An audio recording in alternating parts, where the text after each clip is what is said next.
En ce jour de Yom HaZikaron, nous rappelons les noms, les parcours de vie de ceux qui ont été assassinés cette année, victimes du terrorisme. Nous sommes en ligne avec Marilyn Smadja. Bonjour.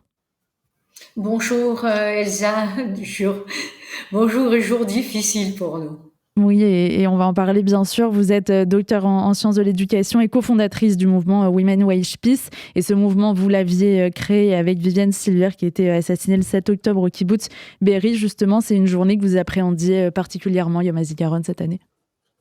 Oui, je pense que, écoutez, ça fait plus de 40 ans que je suis en Israël et j'ai vécu beaucoup de guerres. J'ai perdu des amis avant, j'étais à de nombreux enterrements, hélas, y compris de gens très jeunes.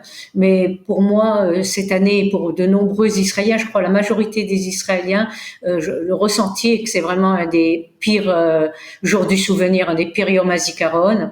Et je vous avoue que jusqu'à hier après-midi, ça fait un mois que je me demande où je vais être ce Yom HaZikaron. J'arrivais même pas à me placer physiquement. Évidemment, j'ai perdu des amis, beaucoup d'amis à part Viviane, euh, et, et j'aurais pu aller à énormément de cérémonies.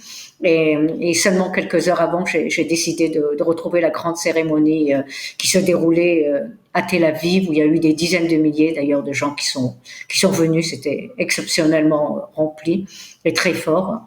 Je ne sais pas où on arrive à se placer dans ce Yom HaZikaron en tant qu'Israélien. Je crois que c'est vraiment, ça nous ramène à tout, ça nous ramène aux précédentes guerres. Toutes les précédentes guerres, on y pense différemment à cause du 7 octobre.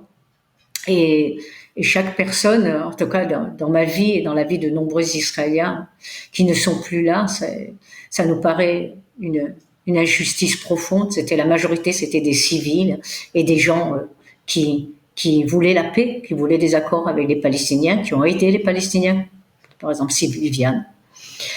Donc vraiment, il n'y a pas de mots pour dire que c'est terrible. Je crois qu'on est encore au 7 octobre en fait, dans notre esprit. On n'est pas vraiment au Yom HaZikaron. C'est un long jour du souvenir qui date depuis plus de 7 mois. Viviane Silver, qu'on a commencé à évoquer, avec qui vous avez cofondé ce mouvement Women Wage Peace. Elle avait été dans un premier temps crue otage, puis elle a été déclarée morte quelques semaines après le 7 octobre. Comment vous la décririez? Quels souvenirs vous gardez d'elle et vous continuez à faire vivre depuis cette date-là? D'abord, Viviane n'a pas vraiment cofondé le mouvement. Elle est venue après, elle est venue le jour où on a lancé le mouvement à Sderot. Moi, je tenais beaucoup à ce que le mouvement ne soit pas lancé au centre du pays, mais justement à Sderot, à propos une ville extrêmement touchée depuis plus de 20 ans par le Hamas, tout le sud, tout ce qu'on appelle l'enveloppe du Hotef-Gaza. Donc vraiment très touchée. Elle habitait au kibbutz Be'eri, où un de mes amis très proches, comme un père spirituel pour nous tous, Ronnie Levy, aussi a été assassiné. Et j'aimerais dédier vraiment déjà cette émission déjà principalement à ces deux personnes chères du kibbutz Be'eri. Viviane était avant Women Watch Peace, avant Nashim Shalom, elle était déjà une femme très active pour les accords avec les Palestiniens. Elle était même probablement, peut-être pas même, beaucoup plus naïve que moi à ce niveau-là. Et elle aidait les Palestiniens, même les Gazaouis, par exemple, quand il y avait des enfants malades du cancer ou des adultes malades du cancer, elle les aidait. Elle allait à Gaza avec des ambulances pour les amener en Israël, pour être soignés dans des hôpitaux israéliens.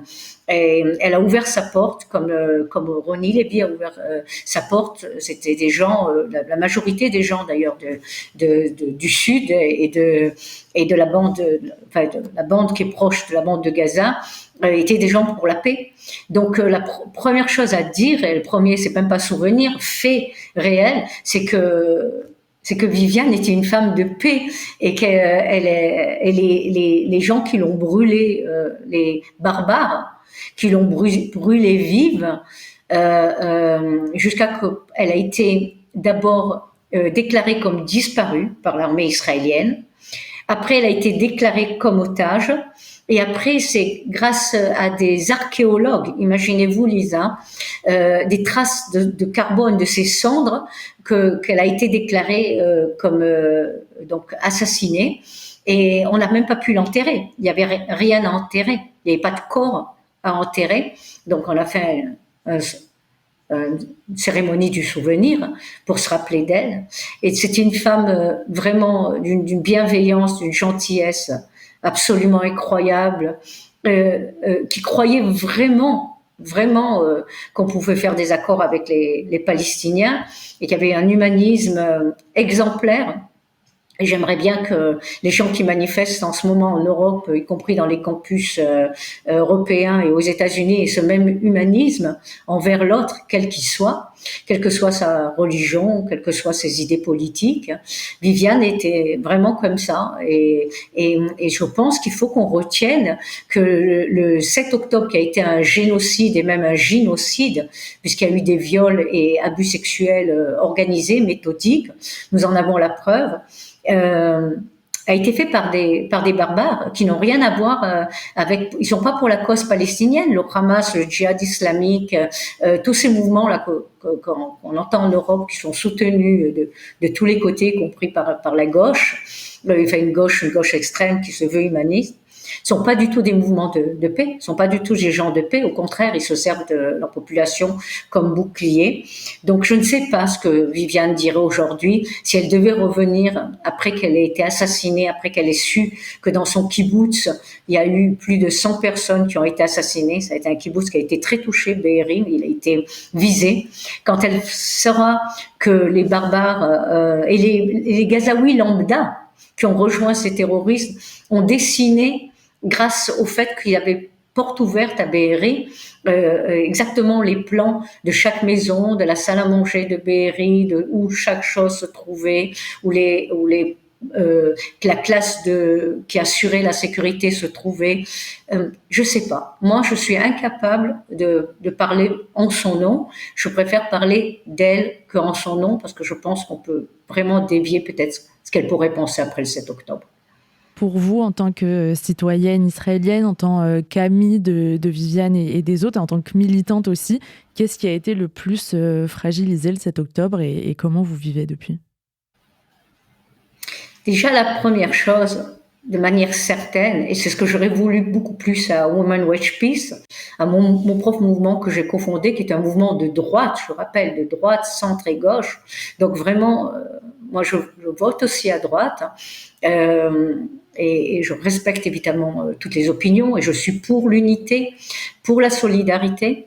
Je pense que c'est la chose la plus importante en Israël, c'est justement la solidarité entre nous tous. Je pense que la première chose à faire après le 7 octobre, c'est déjà de se remettre en question, de ne pas revenir avec des dogmes, de se poser vraiment des questions sincères et peut-être pas d'y répondre tout de suite parce que nous sommes encore en pleine guerre, que nous avons perdu le 7 octobre plus de 2200 Israéliens et aussi des travailleurs étrangers, mais principalement des Israéliens parce que juifs. On a perdu après, avec la guerre, des centaines et des centaines, plus de 711 soldats et forces de sécurité. On continue à perdre des civils. On sait très bien qu'il y a 38 des otages au moins qui sont civils, qui ont été assassinés. Pas que civils et soldats qui ont été assassinés le 7 octobre et après le 7 octobre. On a encore, il faut que je le rappelle, c'est quand même le point le plus important, on a quand même 132 otages encore à Gaza qui vivent depuis 7 mois un enfer pas possible.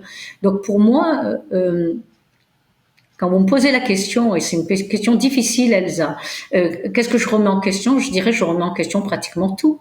Parce que, évidemment, j'ai gardé mes amies arabes israéliennes, j'ai gardé mes amies aussi, certaines amies palestiniennes, amies donc hommes et femmes. Mais je me pose la question, est-ce qu'il pourrait y avoir un 7 octobre partout ?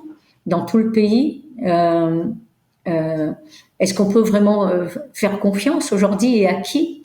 Donc évidemment, il y a encore beaucoup de personnes autour de moi à qui je fais confiance dans cette résolution du conflit. Et je pense encore aujourd'hui, la paix, c'est un grand mot. Hein. Je l'ai toujours dit depuis 10 ans, donc je ne me renie pas là-dessus. Des accords politiques sont possibles et sont une nécessité pour Israël. Et il va falloir qu'on arrive à des accords politiques, de quelque manière qu'ils soient. Mais il va falloir aussi que du côté palestinien, il y ait un abandon total du terrorisme, qu'ils baissent les armes et qu'ils comprennent que tous ces mouvements terroristes comme le Hamas, le djihad islamique, même au sein de l'autorité palestinienne, des petits mouvements qui ont des noms divers, il faut renoncer. Il faut absolument abandonner le terrorisme. C'est la condition de base pour pouvoir faire des accords politiques. Et donc, je suis vraiment non seulement en remise en question, mais en deuil depuis 7 mois, comme beaucoup, comme la majorité d'Israéliens. Et je regarde l'évolution, je prends des décisions aussi, je discute avec beaucoup de gens, y compris évidemment du côté des Arabes, les Arabes israéliens qui peuvent faire le pont, côté palestinien. C'est une période terrible pour nous, vraiment. Je crois qu'il n'y a pas de mots ici. Merci beaucoup pour ce témoignage et d'avoir partagé avec nous ce que vous viviez en ce moment et en ce jour si particulier de Yom HaZikaron. Merci d'avoir été avec nous ce matin sur RCJ.